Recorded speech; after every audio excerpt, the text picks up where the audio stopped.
itegeko rikomeye cyane rya Perezida Xijinping w'Ubushinwa yamaze gutegeka ingabo ze zikoresha indege zabo za MiG-24 izi zinyaruka cyane zisanzwe zizwi mu Bushinwa ko zigomba kurekura ibibombe bikomeye cyane mu gace ka Taiwan country. Aka ni agace gaturanye neza neza na Taipei City, uyu akaba ari umujyi wa Taiwan. Ni nyuma y'uko Pelosi akoreye urugendo muri iki gihugu cya Taiwan kandi yamaze kumwihanangiriza ndetse yaremaze gutanga gasopo ku gihugu cya Leta Zunze Ubumwe za Amerika ko uyu nguyu Pelosi atagomba kugera kuri ubutaka bwa Taiwan, ngo dore ko ari ubushotoranyi bukomeye cyane ndetse no gutera igihugu cy'Ubushinwa mu ntambara yeruye ikomeye cyane na Leta Zunze Ubumwe za Amerika. Ni mu gihe kandi ikinyamakuru The Globe cyabaye icya mbere mu kwandika inkuru ivuga ko mu gace ka Sinchu City, aka ngaka ni agace gatoya cyane kegereye neza neza inyanja y'Abashinwa kari mu gihugu cya Taiwan, kamaze kurekurwa bombe zarekuwe n'indege z'Abashinwa za T-16. Ibi ngibi bikaba ari itegeko ryari rivuye kuri Xijinping ategetse ko ingabo za Leta Zunze Ubumwe za Amerika zari zamaze gushyira indege zabo muri agace ka Sinchu City bagomba kuzirasaho. Indege za Leta Zunze Ubumwe za Amerika zigeze kuri 3 zikaba zamaze guturitswa muri aka gace ka Sinchu City. Intambara yeruye y'Ubushinwa na Leta Zunze Ubumwe za Amerika ikaba imeze neza neza nk'iyamaze gutangira mu kirwa gikomeye cyane cya Taiwan, nk'uko kandi bikomeza bitangazwa n'ibinyamakuru bigiye bitandukanye byo mu Bushinwa nka China Today News. Iki gitangaza ko Perezida Vladimir Putin yamaze gutangariza Xijinping ko igihe icyo ari cyo cyose agomba kumukenera, agomba guhita mutabara ndetse akazana indege zabo za MiG-34 ndetse n'iza MiG-35 bakaza kubasha guhangamura iyo Leta Zunze Ubumwe za Amerika yigize inkozi bibi mu bihugu bigiye bitandukanye ku isi,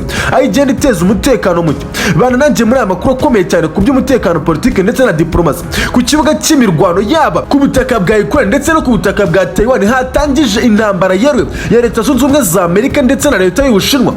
Niyo nkurikiye ndabizura imfura kandi subscribe dukomeze kubana 5 kuri 5 muri aya makuru yacu arambuye. Ikaze.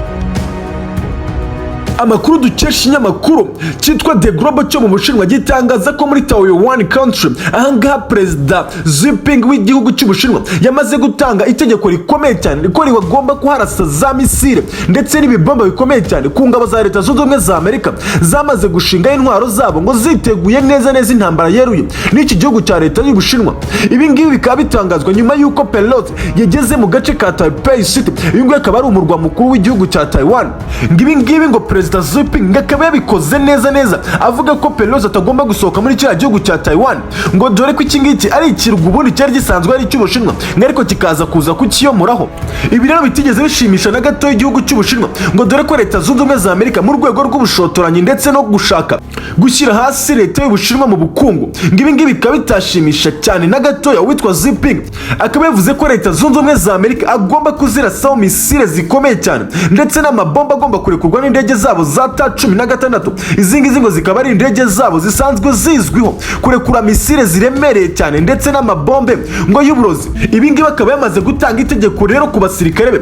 ko bagomba guhera mu gace ka Taiwan country. Akanya akaba ari agace gaturanye neza neza na Taipei City, umurwa mukuru w'iki kirwa cya Taiwan. Ni mu gihe kandi n'ubundi ikinyamakuru The Globe gikomeje kwandika kuri iki kibuga cy'imirwano cya Taiwan mu ntambara yeruye ya Leta Zunze Ubumwe za Amerika ndetse na Leta y'Ubushinwa,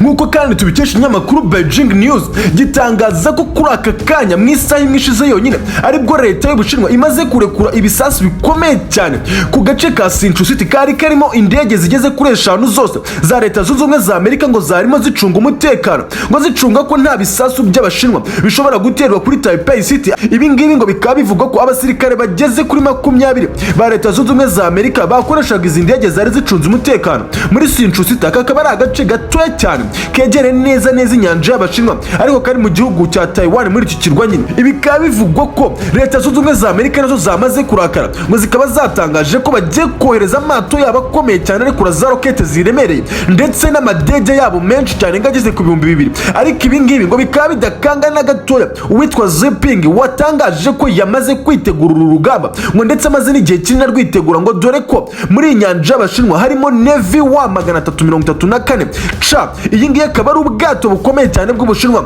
ngo burekura amarokete byibuze ageze kuri 30 icyarimwe ngo ndetse biteguye cyane kohereza rokete ziremereye ku gace ka Taipei City. Aka ngaka karimo umuyobozi Pelosi wa Leta Zunze Ubumwe za Amerika ngo batifuza na gatoya kasohoka muri iki kirwa cya Taiwan ngo dore ko amato y'Ubushinwa ndetse n'indege z'intambara za Su-27 ndetse na MiG-24 ngo zazengurutse iki kirwa cyose cya Taiwan ngo ndetse bakaba bambariye urugamba ngo isaha n'isaha iyo ari yo yose bagomba gutera misile kuri Taipei City ngo kuko icyo bifuza nta kindi nuko uyu muyobozi Pelosi agomba gupfira muri agace ka Taipei yamaze kwishoramo nyuma yo guhabwa agasopo na leta y'Ubushinwa ariko ngo ntabashe kubyumva. Ibi ngibi Xijinping akaba bifata nk'agasuzuguro gakomeye cyane Leta Zunze Ubumwe za Amerika zikomeje gusuzugura ibihugu byo ku isi byose ndetse no guteza umutekano muke mu bihugu byo ku isi byose. Ni mu gihe kandi amakuru aturuka mu kinyamakuru China Today News gitangaza ko Perezida Xijinping yamaze gutangaza yuko nta kindi kintu bifuza na kimwe ku butaka bwa Taiwan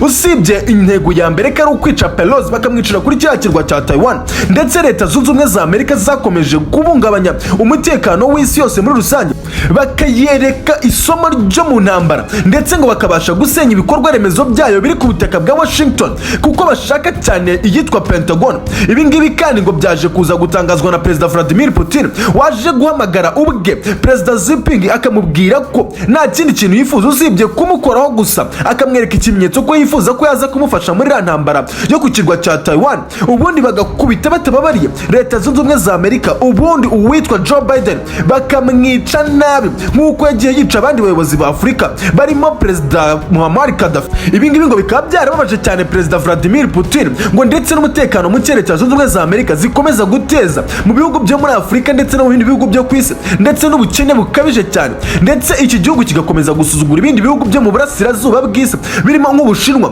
Korea y'Amajyaruguru ndetse na Leta y'Uburusiya. Ibi ngibi bikaba bikomeza kubabaza cyane aba bayobozi bose yaba Xijinping ndetse na Perezida Vladimir Putin ndetse na Perezida wa Korea y'Amajyaruguru ariwe Kim Jong Un wamaze gutangaza we noneho ko nubwo Ubushinwa butamwihamagarira muri iriya ntambara agomba kwimanukanira n'ibitwaro bye bikomeye cyane ku kibuga cy'imirwano ku butaka bwa Taiwan. Baranagiye muri aya makuru rero mugezeho byinshi bikomeye cyane ku bibuga by'imirwano bimaze kuba bibiri byose yaba ikibuga cy'imirwano cyo ku butaka bwa Ukraine ndetse n'ikibuga cy'imirwano cyo ku kirwa cya Taiwan gikomeye cyane noneho cyamaze gutangira ku mugaragaro cya Leta z'Ubushinwa ndetse na Leta Zunze Ubumwe za Amerika. Baranagiye muri aya makuru ukanda subscribe kugira ngo tujye tubana muri aya makuru akomeye cyane ku mutekano wa politiki ndetse na diplomasi bikomeye cyane mu isi. Ciao ciao.